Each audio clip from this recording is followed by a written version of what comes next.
L'Europe perd sa population, et c'est préoccupant, surtout quand on considère que le monde a connu une augmentation de 70,2 millions de personnes en 2024. L'Asie a gagné 28,6 millions. L'Océanie a gagné 600 000.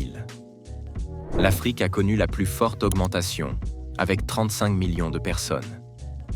L'Amérique du Sud a vu sa population croître de 2,6 millions. L'Amérique du Nord et l'Amérique centrale ont augmenté de 4,6 millions.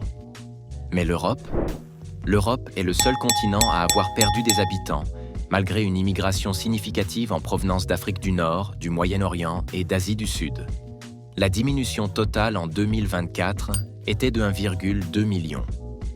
Mais pourquoi? Tout d'abord, le taux de natalité moyenne en Europe est d'environ 1,5 enfants par femme, ce qui est inférieur au seuil de remplacement de 2,1 nécessaire pour maintenir une population stable. Ensuite, de nombreux pays d'Europe de l'Est connaissent un fort taux d'émigration, avec des travailleurs qualifiés partant pour les États-Unis et le Canada. Enfin, à cause de la guerre en Ukraine, les taux de mortalité ont augmenté en Ukraine et en Russie. Avec de nombreux hommes partis au combat, les taux de natalité se sont effondrés dans ces deux pays. Et c'est pourquoi